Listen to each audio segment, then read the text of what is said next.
Hello दोस्तों, आज की इस वीडियो में बनाते हैं लोटस बिस्कॉफ केक। इस केक का ऑर्डर पहले भी आया था, पर अनफॉर्चुनेटली मैं इसकी वीडियो नहीं रिकॉर्ड कर पाई।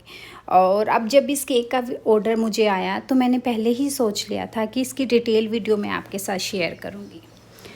थोड़ा सा फ्लेवर मैंने क्रीम में भी ऐड कर लिया था, जिससे कि ये फ्लेवर पूरी तरह से जब वो खाए तो उनके मुंह में घुल जाए। चॉकलेट स्प्रेड, ये बिस्कॉफ का जो स्प्रेड आता है उसको हम फ्रिज में रखते हैं, और जब भी हमें यूज़ करना होता है और जितनी क्वांटिटी में हमें चाहिए उसको निकाल कर 20 सेकेंड्स के लिए पहले माइक्रोवेव कर लेते हैं, जिससे कि इसको क्रीम पे स्प्रेड करना थोड़ा सा ईजी हो जाता है और वो अच्छे से हो पाता है। बिस्कॉफ फ्लेवर के बिस्किट्स जो आते हैं उसके छोटे छोटे टुकड़े करके जब हम फिलिंग में यूज़ करते हैं तो इसका टेस्ट बहुत इन्हेंस हो जाता है। मैं पर्सनली बताऊं तो मैंने कभी भी ये टेस्ट किया ही नहीं है। इसका फ्लेवर का केक मैंने नहीं खाया है, पर जब भी मैं ये केक बनाती हूँ तो इसकी खुशबू पूरी किचन में फैल जाती है। अब की बात तो जब मैं ये केक बना रही थी, मेरे हस्बैंड और मेरी बेटी ने कहा कि जब भी अपने घर के फंक्शन के लिए केक बनाना हो तो अब की बार इसी फ्लेवर का बनाना, हमें भी खाना है। और इसी तरह से 2 स्लाइसिस की क्रम कोटिंग करने के बाद इसी पैटर्न को फॉलो करते हुए मैंने बीच में स्प्रेड को अच्छे से स्प्रेड किया, और बिस्किट के जो चंक्स थे, जो टुकड़े थे, इस पूरे केक में 3 बिस्किट्स का यूज़ हुआ है।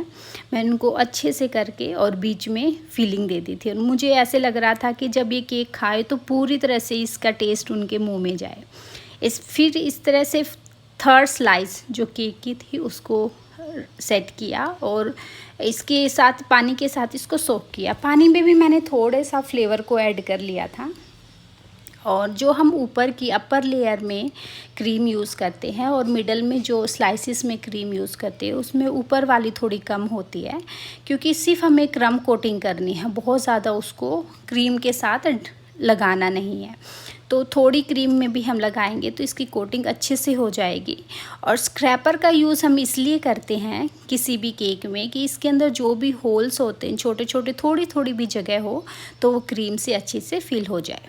थोड़ी देर केक को रेस्ट करने के बाद मैंने फाइनल इसको क्रीम के साथ किया कि अब देखोगे कि यहाँ बहुत कम क्रीम का यूज़ मैंने किया है। बहुत बार लोग कहते हैं कि हमें केक पे क्रीम बहुत कम चाहिए, बहुत कम चाहिए।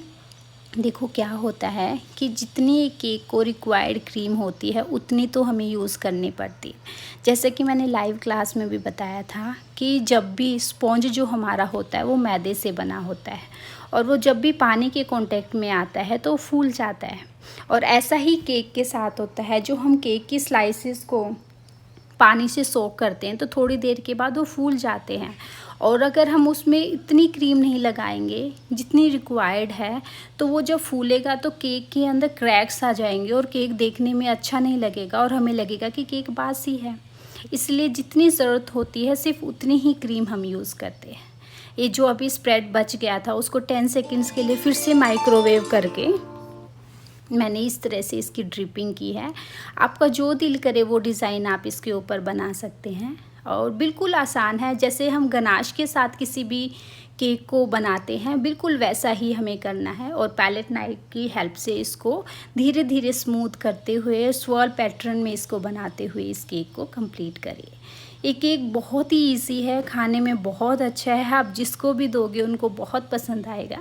बीच में थोड़े से बिस्किट के क्रम्स को मैंने यूज़ करके और उसके इस बिस्किट को रख के इसको फाइनल लुक दिया। आपका जो दिल करे आप इसके साथ डिज़ाइन बना सकते हैं।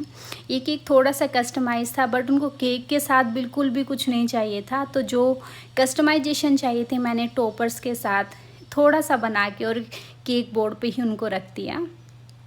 Happy birthday Sandeep ji. I hope आपको ये केक बहुत पसंद आया हो और इस केक से आपका स्पेशल डे और भी स्पेशल बना हो, because your cake is our dream.